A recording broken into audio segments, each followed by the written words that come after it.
Hello friends, मैं हूँ शिवानी। तो कैसे हैं आप सब? आई होप आप सब अच्छे होंगे। So in our last class we were discussing about control and coordination. Today we will continue the same. So let's start today's class. Coordination between nervous and muscular tissue. अब हम पढ़ेंगे जो हमारा muscular और नर्वस टिश्यू होता है उनके बीच coordination कैसे होता है. उसमें क्या होगा, जो हमारा स्टिमुलाई होगा, स्टिमुलस जो होगा वो सेंस ऑर्गन्स के पास जाएगा. सेंस ऑर्गन्स हमारे क्या करेंगे, स्टिमुलस को लेके जाएंगे. कहाँ से? सेंसरी नर्व से लेके जाएंगे. सेंसरी नर्व से जाने के बाद कहाँ पहुँच जाएगा? ये सीएनएस में पहुँच जाएगा, हमारे सेंट्रल नर्वस सिस्टम में पहुँच जाएगा. वहाँ पे क्या होगा, इंफॉर्मेशन रिसीव होने के बाद प्रोसेसिंग स्टार्ट हो जाएगी. जो हमारी इंफॉर्मेशन रिसीव होगी वहाँ पे उसकी प्रोसेसिंग होगी. जैसे हमारे कंप्यूटर के सीपीयू में होता है, इंफॉर्मेशन रिसीव होने के बाद उसका प्रोसेसिंग स्टार्ट हो जाता है. उसके बाद क्या होता है, डिसीजन मेकिंग का काम हमारा कौन करता है? जो हमारा सेंट्रल नर्वस सिस्टम होता है वही हमारा डिसीजन मेकिंग का काम करता है.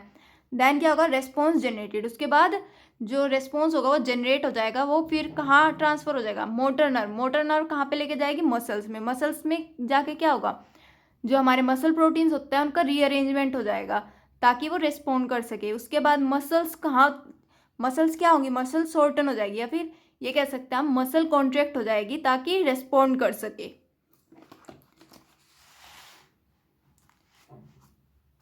नेक्स्ट आता है लिमिटेशंस ऑफ इलेक्ट्रिक कम्युनिकेशन और नर्वस सिस्टम.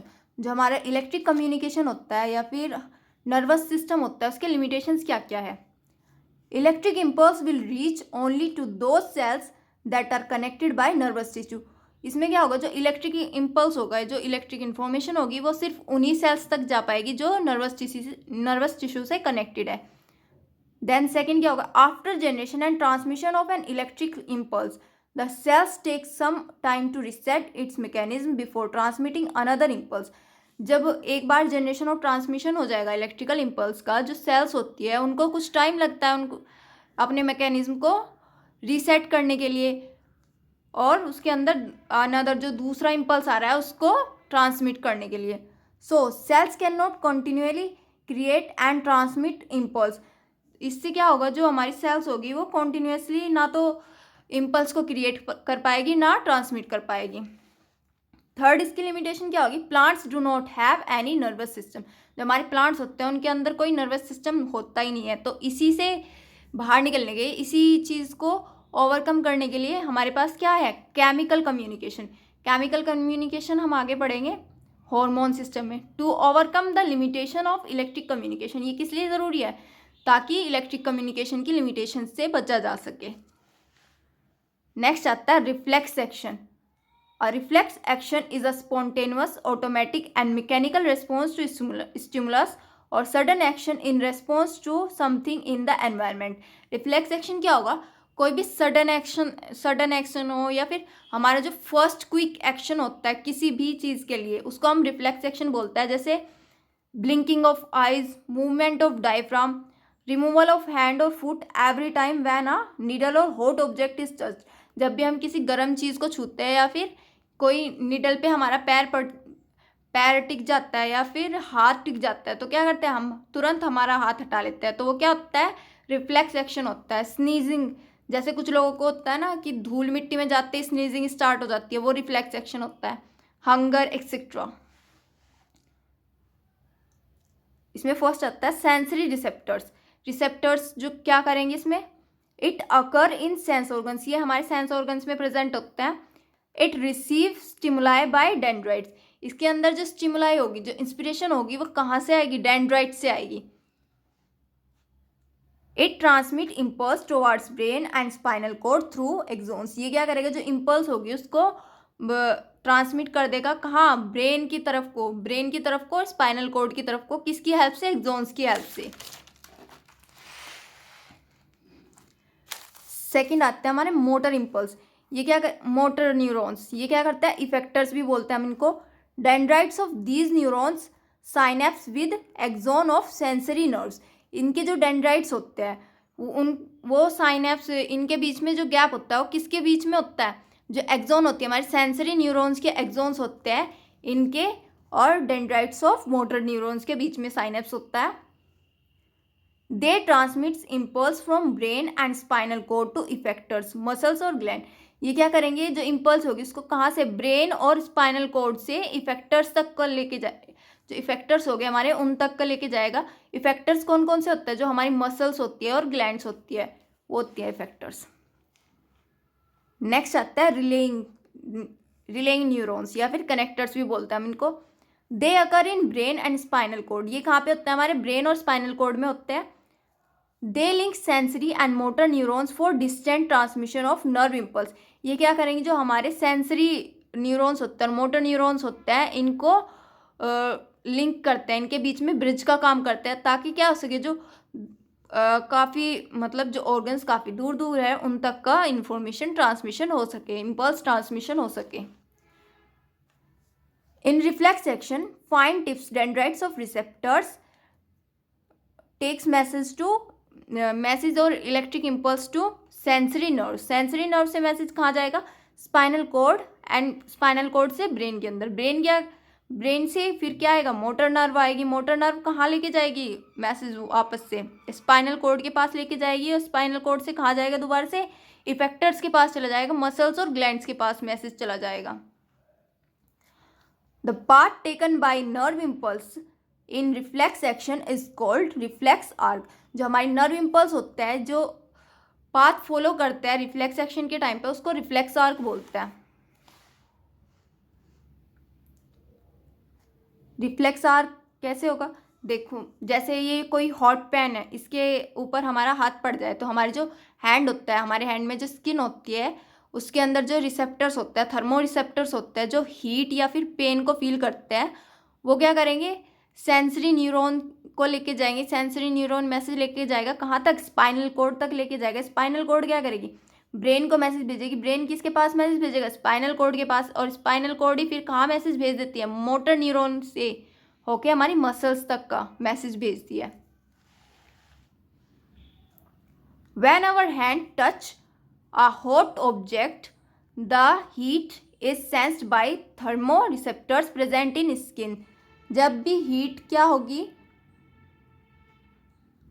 जब भी हम कोई भी हॉट पैन या हॉट ऑब्जेक्ट को छुएंगे तो हीट क्या होगी, हमारे जो थर्मोरिसेप्टर्स होते हैं हमारी स्किन में प्रेजेंट होते हैं वो उसको सेंस कर लेंगी।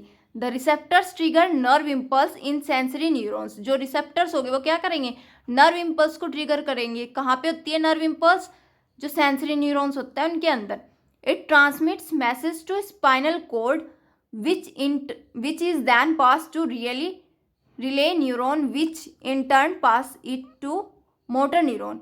इसमें क्या होगा, जो ये होता है सेंसरी न्यूरॉन्स होता है, ये मैसेज कहाँ पे ट्रांसमिट कर देता है, स्पाइनल कॉर्ड के पास ट्रांसमिट कर देता है, और स्पाइनल कॉर्ड क्या करेगी, ये जो मैसेज होगा उसको पास कर देगी रिले न्यूरॉन के पास, which in turn pass it to motor neuron, जो इसके बाद कहाँ पास कर देता है उस मैसेज को, मोटर न्यूरॉन के पास कर देता है। The motor neuron transmits instructions to muscle in our arm, जी मोटर, जो ये मोटर न्यूरॉन होती है फिर क्या करते हैं, इंस्ट्रक्शंस देता है, जो मसल्स होती हैं हमारी आर्म की मसल्स को इंस्ट्रक्शंस देंगी।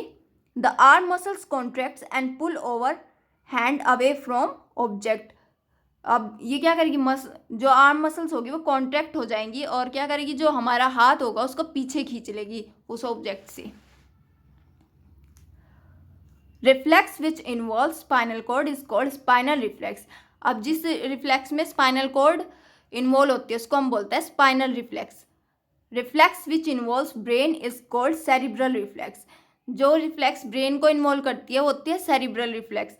इसमें क्या एग्जाम्पल होता है, सेरिब्रल रिफ्लेक्स का एग्जाम्पल होता है contraction of प्यूपिल of human I in presence of bright light, जब भी हम ब्राइट लाइट में जाते हैं, बहुत ज़्यादा लाइट में जाते हैं तो हमारा जो प्यूपिल होता है उसमें कॉन्ट्रैक्शन होना स्टार्ट हो जाता है, या फिर हमारी आई क्लोजिंग, हमारी जो आइज होती है वो क्लोज हो जाती है, इसी को हम बोलते हैं सेरिब्रल रिफ्लेक्स।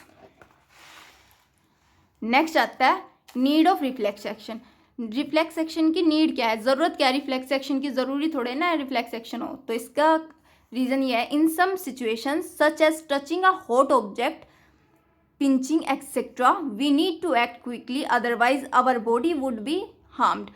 कुछ सिचुएशन में क्या होता है, जब भी हम कोई, जैसे कि कोई हॉट ऑब्जेक्ट को छूना या फिर पिंचिंग या फिर किसी भी निडल में हाथ हमारा रखा जाना, उसमें क्या होता है, हमें क्विकली एक्ट करना होता है, क्विकली कोई ना कोई एक्शन लेना होता है। अगर हम ऐसा नहीं करेंगे तो क्या होगा, हमारी बॉडी हार्म हो सकती है, हमें नुकसान पहुंच सकता है। Here response is generated from spinal cord instead of brain. इसमें क्या होगा, जो रिफ्लेक्स एक्शन होता है इसमें जो रेस्पॉन्स होता है वो स्पाइनल कॉर्ड देती है ब्रेन के, उसमें ब्रेन कोई वो नहीं करेगा, रेस्पॉन्स जनरेट नहीं करेगा, इसमें स्पाइनल कॉर्ड रेस्पॉन्स जनरेट करती है। एंड हमारे जो वॉलेंट्री और इनवॉलेंट्री एक्शंस होता है उसी के साथ रिफ्लेक्स एक्शन भी आता है। इनवॉलेंट्री एक्शंस वो तो ब्रेन, इनवॉलेंट्री और वॉलेंट्री एक्शंस तो ब्रेन हमारा कंट्रोल करता है, और जो रिफ्लेक्स एक्शन होता है उसको स्पाइनल कॉर्ड कंट्रोल करती है। ये इन दोनों में डिफरेंस होता है। हॉर्मोन्स इन एनिमल्स, एनिमल्स में हॉर्मोन्स कौन कौन से होते हैं अभी वो इस चीज़ के बारे में पढ़ लेते हैं। हार्मोन कहाँ से आया, एक ग्रीक टर्म थी हार्मेन, उससे क्या डिराइव किया गया, हार्मोन वर्ड को डिराइव किया गया। हार्मेन का मीनिंग क्या होता है, टू एक्साइट और टू अराउज और टू सेट इन मोशन। किसी भी चीज़ को एक्साइट कर देना, किसी चीज़ को बढ़ा देना या फिर किसी चीज़ को मोशन में ला देना, वही चीज़ होती है हार्मेन की meaning. Secreted by endocrine glands, hormone को सिक्रीट कौन करता है, जो हमारी एंडोक्राइन ग्लैंड्स होती है वो सिक्रीट करती है। The term hormone is coined by Starling and Bayliss. अब ये टर्म हार्मोन दी किसने थी, दो साइंटिस्ट थे स्टार्लिंग एंड बेलिस, इन्होंने ये हार्मोन टर्म कॉइन की थी। Hormone is a chemical substance produced in the body that controls and regulates the activity of certain cells और ऑर्गन्स। हार्मोन्स क्या होता है, केमिकल सब्सटेंस होता है जो हमारी बॉडी प्रोड्यूस करती है। हमारी जो बॉडी होती है, बॉडी के अंदर ये बनते हैं और बॉडी ही हमारी प्रोड्यूस करती है। और ये क्या करता है, ये हमारी जो कुछ सेल्स, हमारी जो बहुत सारी सेल्स होती है, अलग अलग सेल के लिए अलग अलग हार्मोन निकलता है, ऑर्गन्स के लिए भी अलग अलग हार्मोन निकलता है। ये क्या करती है, उन सेल्स या फिर उन ऑर्गन्स को कंट्रोल करती है और उनकी एक्टिविटी को रेगुलेट करती है। Hormone act as on specific organ called target organs. ये हार्मोन क्या होते हैं, हर एक हार्मोन का एक स्पेसिफिक ऑर्गन होता है, उसको हम बोलते हैं टारगेट ऑर्गन। ये वहीं पे जाके एक्ट करते हैं। हार्मोन को हम और क्या बोल सकते हैं, केमिकल कैटेलाइजर्स भी बोल सकते हैं और केमिकल मैसेंजर्स भी बोल सकते हैं। केमिकल कैटेलाइजर्स किस लिए, क्योंकि ये क्या करते हैं, किसी भी चीज़ को या तो बढ़ा देंगे या कम कर देंगे। और केमिकल मैसेंजर्स क्योंकि ये केमिकल मैसेंजर्स की तरह काम करते हैं कुछ सेल्स के लिए, जैसे सेल्स के पास जाएंगे और उनकी एक्टिविटी को जनरेट कर देंगे।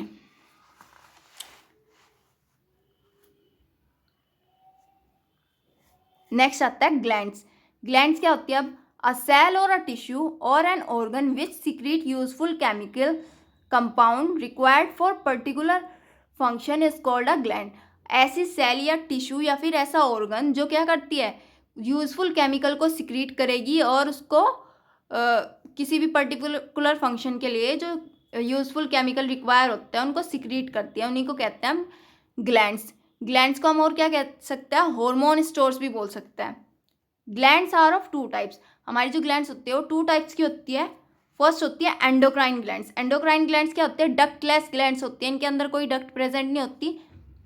पास their secretion into the blood for transport to site of action.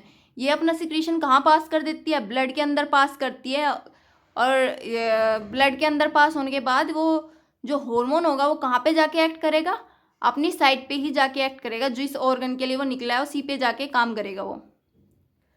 There secretions are called as hormone. इनका सिक्रीशन क्या कहलाता है, हार्मोन कहलाता है, जो एंडोक्राइन ग्लैंड्स होती है। एक्सोक्राइन ग्लैंड्स क्या होती है, ये होती है डक्ट ग्लैंड्स, जिनके अंदर डक्ट्स प्रेजेंट होती है। इनका एग्जांपल होता है स्वेट ग्लैंड्स, जो हमारी स्वेट ग्लैंड्स होती है, पसीना जिनकी वजह से निकलता है वो वाली। Salivary glands, gastric glands, liver, lacrimal glands, lacrimal glands होती है जो आंसू आते हैं जिन ग्लैंड से, वो वाली, एक्सेट्रा। और हमारी एंडोक्राइन ग्लैंड्स टोटल 9 होती है नंबर्स में। So in our next class we will learn about hormones. That's it for today. Now we will meet in our next class. Till then, bye bye and take care, and please like, share and subscribe my channel.